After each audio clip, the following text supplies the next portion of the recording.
talking very shortly. Our first speaker tonight is Geshen Mananda, is that a good pronunciation? Perfect, from the Iconic. He's going to take us through Google Cloud Run. He'll probably explain it much better than I do, but it's basically a serverless containers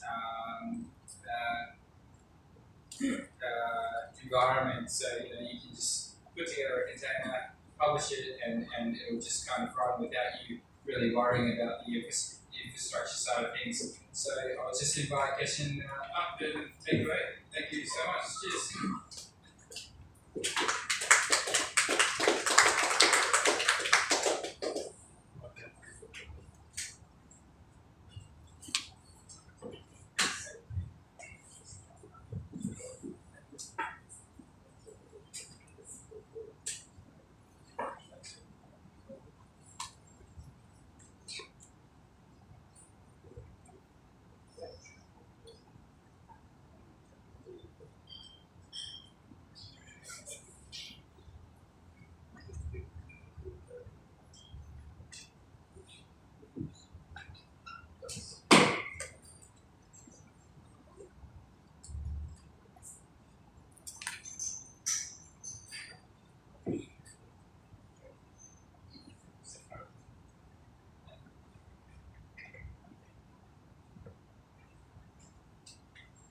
Meetup is like ghost, which everyone talks about, but only a few have seen. Same goes for serverless on production. Like everyone is talking about it, but I don't know how many actually have it in the real production running environment. Later, I'm gonna just run through working serverless containers, like web app. For a containerized app, it's Google Run, but that part is going to be towards the end, like the demo. I'm just going to take you through a journey of why serverless containers in the first place. I am Vishnu Nandar, software engineer at the Iconic. I call myself a tech service provider, and I'm just a microservices believer because microservices fit all needs. I'm originally from Nepal, which currently forms more than $1 billion in the Australian economy with the students that come in. And it's the only country that has a non-mechanical app. As well, I work for the Iconic there. So this is basically going to be the agenda for today. First, we're going to go through what is serverless, why serverless, then containers and why actually use containers. After that, some of the current serverless functional service offerings, basically the big three, then cloud spectrum, and then I can get into cloud. Let's get started. So, what is serverless? From Martin Fowler's website, it was actually written by Mike, who's I think is the CEO of Symphonia. It says it's serverless basically can be divided into two things: backend service and functional service. Backend service is basically a fully incorporated third-party cloud-hosted application service, so you don't really need to think about the backend. And the other part, which is much more famous and much more provided by other cloud providers, is functional service, which basically is run state-based compute containers on an event-driven fashion, which are ephemeral. That means that it is not there for a long time. So basically, for instance, if you upload a file on S3, then you could create thumbnails out of it. Or something happens, for instance, if you use Google Cloud Scheduler, if the clock hits 9, you do something. So all of this would be serverless and function as a service. So you just put a function to do that part of the job, and it does it. Now, if you think of it, is it the right time to use serverless? Is something many of us would ask. And I would say yes, also because Gartner in 2017 said, okay, serverless has come into the picture, but wait for 2 to 5 years to actually start using it. 2017 was 2 years, 2019. So it actually makes it ready for that work productivity, and it is probably the right time to start using serverless. But if you think of it, we PHP developers have been using serverless decades back.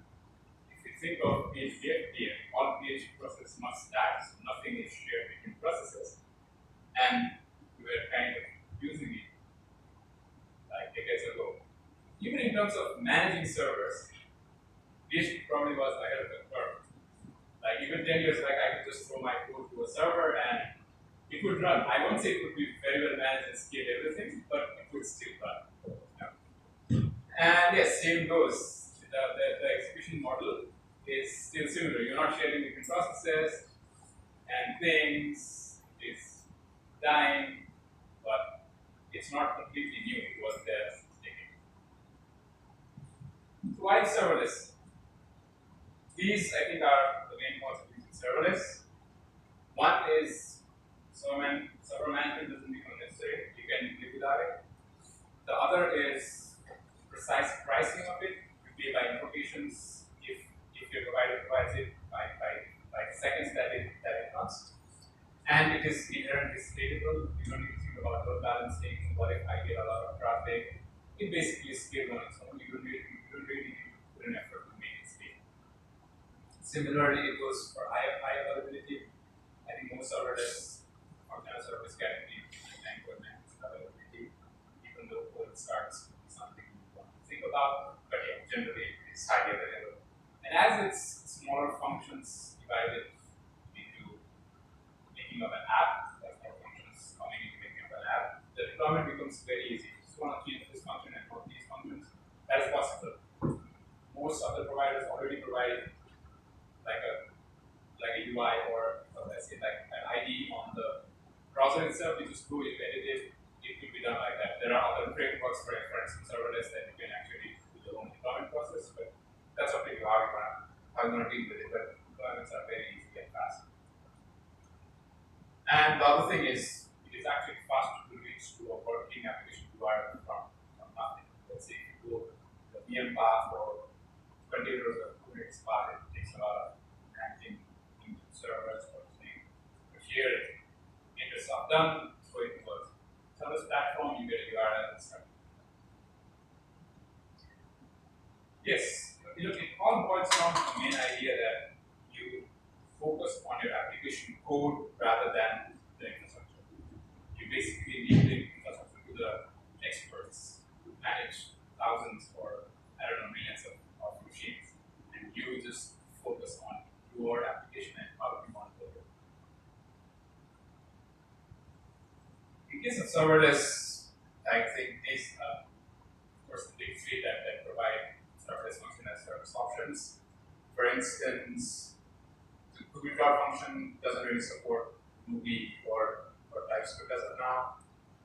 And then it, as I said, is all event triggered, so you can even do it with HTTP or trigger events, for instance, as I gave an example, S3 or go to a file, and then you can get the thumbnails of that image. So those things are possible with serverless.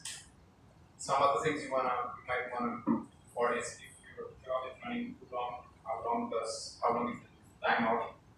And there the your lambda kind of waits you have 15 minutes to use, so your functions will actually run for 15 minutes. Same things for the packet size. You could actually upload 100 MB of code even in Google Cloud Functions. That's I think a lot. So yeah, these are like the big three providers, and these are what we have in hand for functional service. But then again you come back to the same thing. Serverless is not without servers. The only thing is you are not managing them. Someone else is managing it for you, and you just abstract it out. Just a bit further away from it. Now let's look into what are containers. Docker is very popular, and Docker defines it as a standard unit of software that packages code and all of its dependencies. So earlier, if you were just shipping code, like let's say 10 lines of code change, and I want to put that into servers, now you're actually shipping the whole stack. It's the OS, all the dependencies, the programming language, your code, other vendor code. So that's why containers are powerful. Thereby, why use containers then? As I already said, the big difference is that it will ship the whole stack, including the OS or language version. So all of it will be fine-tuned. If you want to run, I don't know, PHP version 5 or version 7, you do that because they are completely different in two different containers. it is very easy to scale horizontally if you use things like Kubernetes. You can just set your port count or use a HPE as a port scaler and say, whenever I get more traffic from 2 pods, I get 5 pods. So that becomes a lot easier with containers. It is isolated. Every container has its own namespace, own space to play with. So that brings some form of security.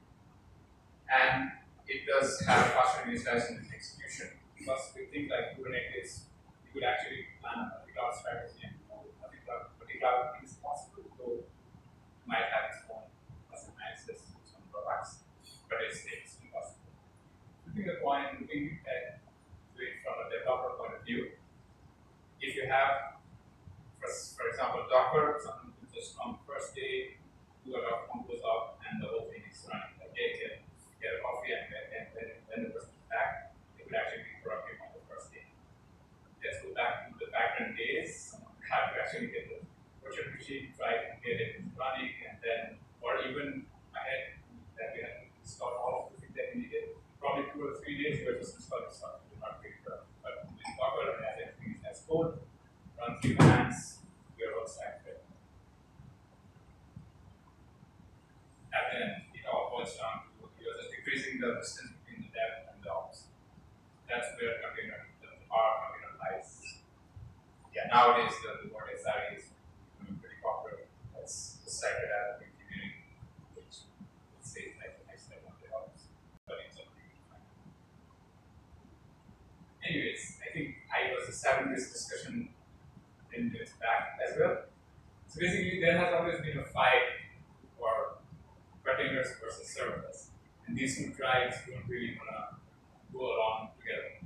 So this talk is basically this. I want to build a bridge between these two tribes with serverless containers, and I think that's where the power is. And I go further into how that's possible. Let's look at a very short evolution of how the cloud has evolved in the past years. So when the cloud started, it was basically I want to put it in a virtual machine, I want to do my stuff on these virtual machines, I have external virtual machines, and that's how it all started. Later, I think it was probably Heroku, which wasn't very popular, saying, give me your code, I run your code, you don't really need to worry about things, I will run the server, I will do everything, that's basically our service, I will give you a platform, give me your code, I will run it, I will charge you a lot of money, but I will run it. Yeah, and then 2013, 14 probably saw the boom in popularity for containers with Docker. Containers were not great in using, but I think Docker packaged it a lot better and made it a lot more accessible to a lot more people. So 2014, 15, everyone was going after containers. Everyone wanted to Dockerize their apps and these, I don't know, Docker Swarm, Kubernetes, Kubernetes kind of came out of Twitter, everything. And then the release of Lambda was 114 November, but it took some time for people to actually chew the fact, and then it used to be 115, 16. Then servers started becoming the word, and other cloud players also came into the game. The pioneer was actually AWS standard. So in this, what you need to think of is how much control you have over the infrastructure versus the ease that it provides. For instance, for serverless, just throw your code to me, I run it, you don't have control over it. But with VMs, you have a lot of control over it. You have, let's say, the root access to that machine. If you want, you can install Java, PHP, Python, everything on that, and then do a lot of things. Basically, you have a lot of control over what you want to run, how you want to run, what resources you want to allocate. As you go to the right, the control is not there, but the ease comes up. That's where the sweet spot is. That's where and how serverless containers can help you that. You still have access, the root access to things, but you just throw it to someone and then it still runs. So that's where the balance is. Now let's step into one of the providers of serverless containers. I think AWS has something called Fargate, but I'm not sure if it's actually serverless. But they actually manage containers for you to use containers with them, and they manage. Good Cloud Run, on the other hand, say that They are managed from the platform that automatically scales status containers, give them status containers, they write it. And then it abstracts away all the infrastructure management for you. So it's all about how many requests can this container handle. Advantages, you don't really need to learn a new paradigm or a framework. For instance, if you are doing serverless and you are joining functions together, unless you have something like serverless framework, I think it's pretty difficult to build something sizable. So with Cloud Run, you're still following your own thinking and your own way of working. And you don't really need to learn a completely new paradigm. As I showed in one of the previous slides, with function as service,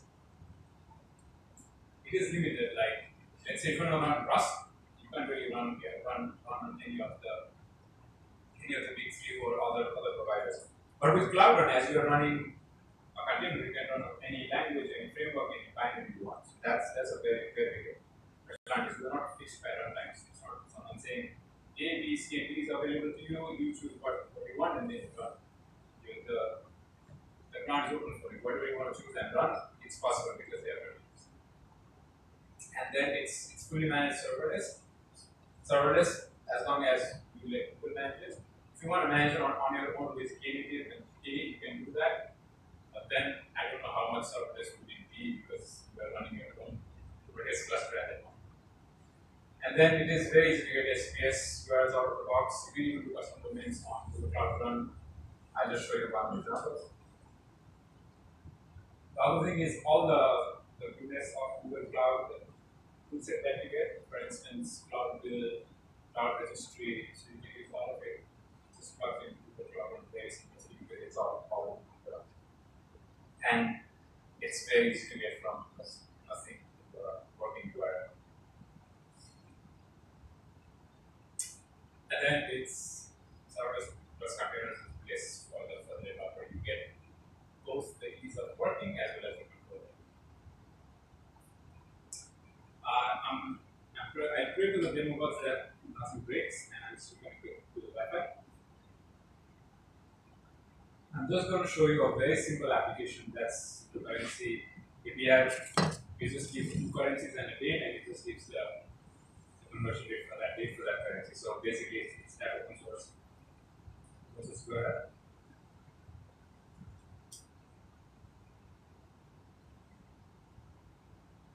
I don't know how many of you would actually get the part of it, but it's a very simple, less than 100 lines app that just fetches stuff from one API and then gives it back. And here I am just going to show a change the UI. So nothing much has changed, only these words here. Okay.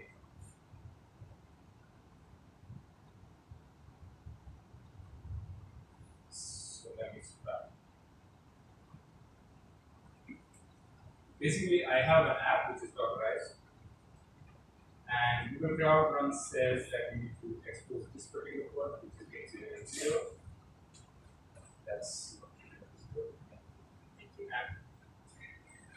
and yeah, it's a Node app, Node 12, nothing from here, just a simple Node app running on board 8080.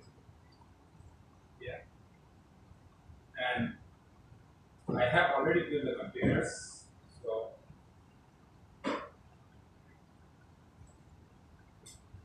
these are the two images that I assume that most people know how to build at least. So I just built the container and tagged it something here, and then it creates a container. I'm not doing it here to save bandwidth as well as to save time. So these are my containers, and I just push them to this here and that tag. Okay. So as soon as I've done that, these will of course come to my Google registry. Yeah, so the project is test project, the app is expense API, and I have these three containers right now, which is the latest and something that I changed just to show that how easy it is to run. Okay. I just try to create a new app if everything succeeds. It's fine, guys. I will show. So I create a new service as it's all Google chain. I just need to select the container that I push. So even building and pushing the containers, you can just do it with Cloud Run if you want. I just did it over for demo, but depending upon how you want your pipeline to be, you can just build it on Cloud Run with one file and it's for Cloud Run. Yeah. That's it. And then on every push, you just configure it from Meetup and just put. So basically, this is the artifact that you have. I don't think Cloud Run is available in any other Zoom as of now. I just give it a different name because I have let's say there with it. I allow you to have authenticated indications because that's not your public area. And you could add other options like memory or different variables and stuff. I'm not going to do it because my container is as everything. Let's see if this creates so fast enough. Else I will show the other the methods. Okay, so while this is running, as I already have this one. So this is basically after that completes, you just get a URL, give it the URL, and it's already working.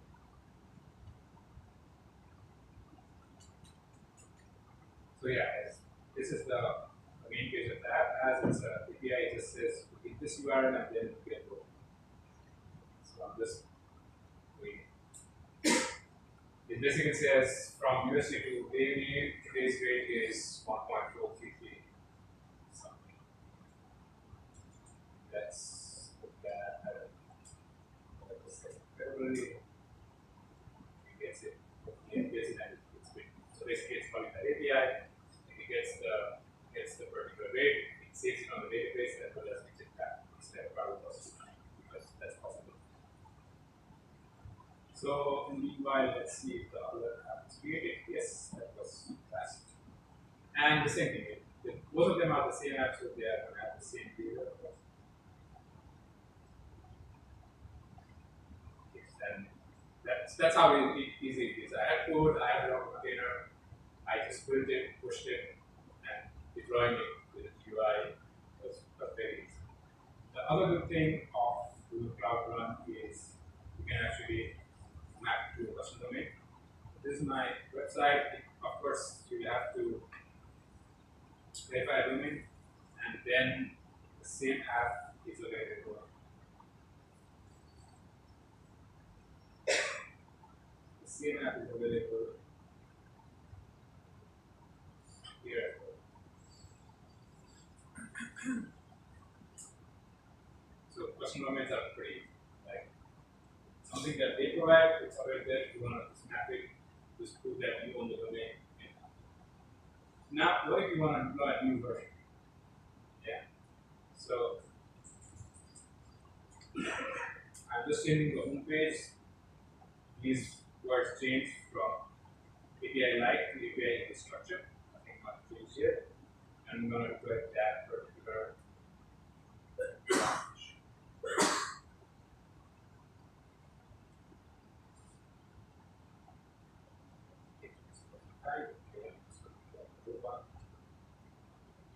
so it's pretty easy when you brush it. Select the right container because every push should become container. It's called an exchange container.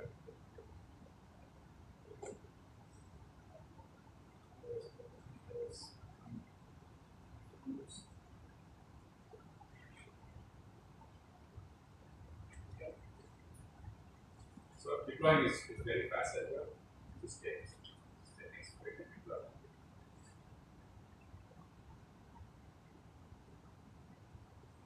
Yeah, very efficient too. And all of it deploys are here. If you want to create it, that's possible. I don't know why they have this. I thought it was a traffic change, but it doesn't actually work like that. So yeah, I just deploy it now. And if the deployment is fine, it should change. API Lite became API infrastructure. So this is just an example of some change being deployed. Of like this. It's very easy. Just go there and click 2 buttons. Given that your doing pipeline is set up correctly, it will actually.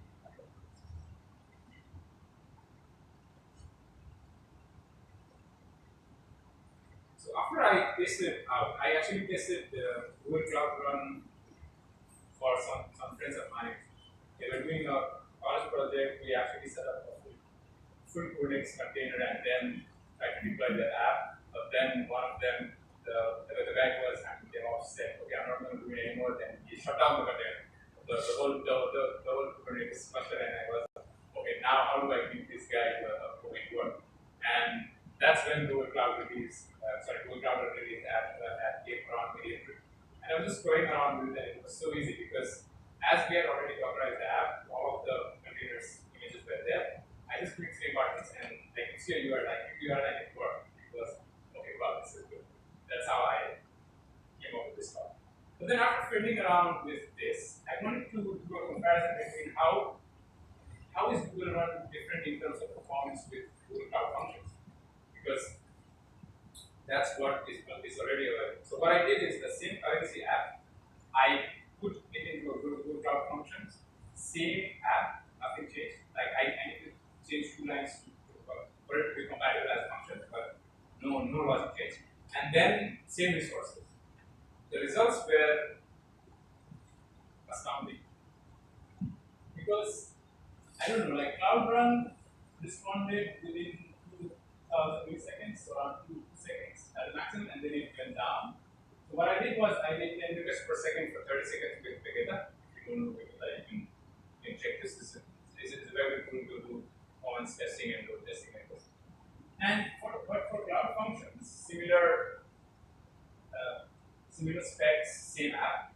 Like it started at around, I don't know, 6, 7 seconds, reached up to 8.5 seconds, and the least I saw was 700 milliseconds. So I'm not sure because Google Cloud Run is in beta that they are giving it more resources, or is it because as Google Cloud Run shows that if a container is already up, if it doesn't spin up another container, it just reuses that container. So it's documented in the Google Cloud Run process. I don't know what the reason is, but like this was pretty a big difference that I saw while I was testing it. So, Would that be the reason? sorry? It took a long time to start up, and then after a while, it's not very much better. Yeah, probably, but still it was like under 2.5 seconds, but here it was. Yeah, this is the cloud function one. This is the cloud run. Obviously, but it's connection. Yeah, exactly. I think it was the same container because I was doing it like 10 requests per second, so that container didn't die, and then it just used the same container, reused it over and over again, and that's why I thought she did that. So yeah, like exactly. Yeah. But like this is prudence, so every invocation has to be done, and that's all it. The icon is hiring. We're having a platform engineer, someone with a security background as well. I think product owners as well. I don't know if you explain product owners guys. And yeah, I log at additional .np to my computer, and this slide is available. Maybe a bit different version of it. So this is 0, and the slide is available here as well. I'm looking for questions if we have time. Absolutely. I've got a microphone if you can ask one. So just a question about scaling. So for example, your application, let's say if there's a concurrency of like 100 people or 500 people like calling your API, and if I haven't mistaken, you're actually making another downstream call to other APIs. So it's more like I/O bound instead of CPU bound. Yeah. And with the scaling with GCP run, I'm not sure if it's kind of supporting I/O bound sort of scaling criteria, or it's only CPU and memory. Thank you. Okay, that's the thing with serverless. I don't know what they are doing because I can assign memory, and I can say how many concurrent requests to a thing. Can I send it to one? Two, this app actually does a caching. If it's already there, it just gets from the DB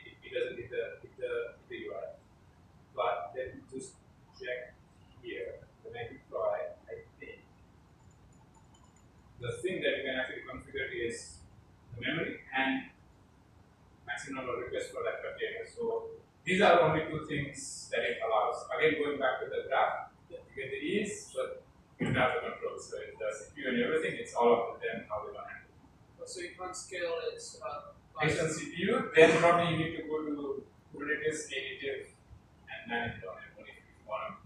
Because as of now, these are the only two things that you have control over when you want to deploy that.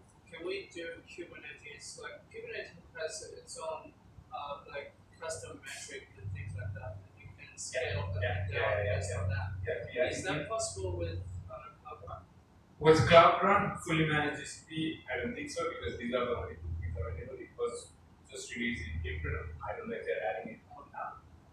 But yes, with Kubernetes, you can have a lot of complex rules that says if CPU is 60 and memory is 80, then only scale it. So you can have these and services. We have built it there. In terms of architecture, if you had hundreds of microservices, what would you recommend? That's a very good question. Depends. I think it depends on the case, like what you want to do, and you could try to go with serverless, but how will you manage the code starts and everything? Let's say if you have a news website, that would be a big thing because the first person would be waiting, and then the second and third person would be getting tasked. But it depends upon use case. I actually do a data talk a state from 2 always 200 microservices. But yeah, much of it was not serverless, it was with servers, and most of it was handled by Kubernetes. So as of now, my opinion, because I don't have much production serverless experience, I would say the safer path might be with servers, containers, Kubernetes. But Peter might have a very different opinion on it. Yeah, that's the thing. So it depends upon the particular use case. If it's a startup and they think that they're going to have 1,000 visitors a minute, probably it's good to offer serverless. So it depends upon the case. So you mentioned that your application queries data from a database, right? So what happens to that connection tree? Does it go through all the internet, or it goes through a private Google connection? Like for instance, Right now, I'm not setting up any of the IAMs or anything. Right now, it's just a Google Cloud SQL instance, and just to make things simple, everything is in Google Cloud because I was doing functions and Cloud Run, and if it was in a different base, it would be complicated with the data science. But right now, this is just a demo application. I haven't really configured all of the access and stuff. But what was your question? yeah, no, I mean it's like if you compare like an application that is running on a Kubernetes cluster, and where like for instance using Azure Kubernetes services, you can probably use like Azure CNI and connect to a database through the private VNet instead of going through a public. Even this you could just set up a PC and get stuff. That's one. But for this demo, I think you go for that.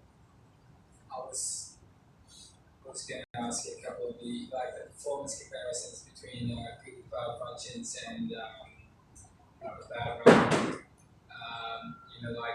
So I guess they're both in the same region. Yeah. Database that you're using, same region. I try to make them as same as possible. One line of code is changed because Google Cloud Functions wants it to be exported out. That's why that was changed. Instead of that, memory, region, everything, I just put it the same so that I'm comparing apples and examples. Yeah, well, good. The other question was, I guess, one interesting thing I was thinking about Google Cloud Run, I think it's basically you need to have like a container that's a web server. You can't just run random like container-based jobs. You can.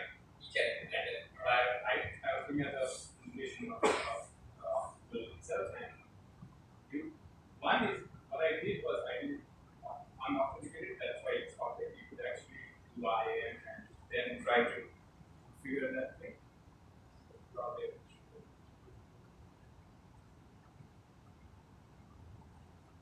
So in previous services, where I did this, but you could actually deploy an application and just do it inside the Google Cloud IAM itself. As far as I have read the docs and checked the recommendations, they say you could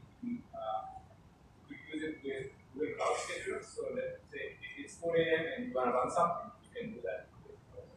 So like a HTTP endpoint and No, pick up I job think or something. it works even without HTTP. HTTP is one of the ways to implement it, but it can be done even based like uploading file on Google with storage or whatever it's called. And like that's what I remember. That's what.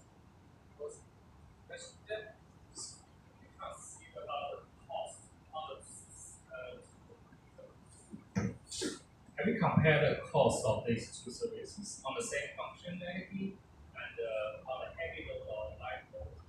Difference? Actually not, because I think the first billion or something was at free, and as Cloud is still beta, I think they're free finalized the cost for it. But I haven't been compared because I don't know exactly what it means.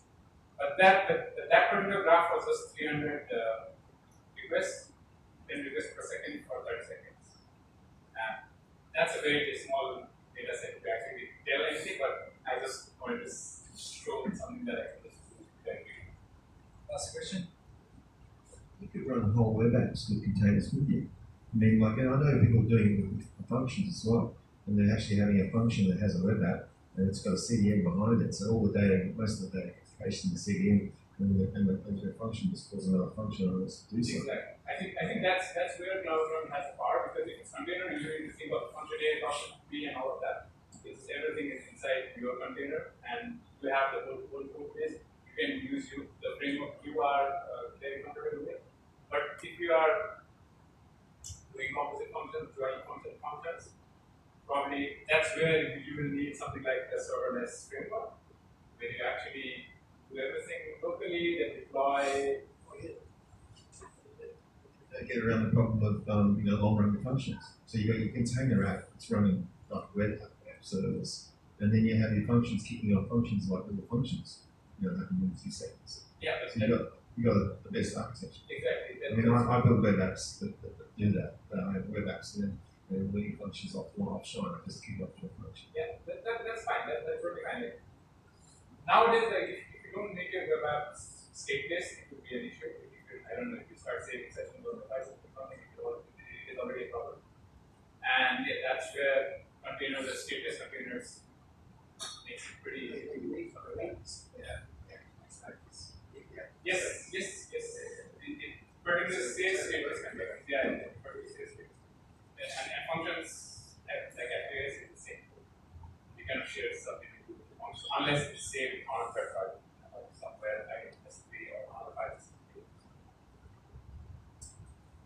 Awesome. Cool. Yeah. Amazing stuff. Thanks very much. So again, another shameless plug. Kesha will be speaking at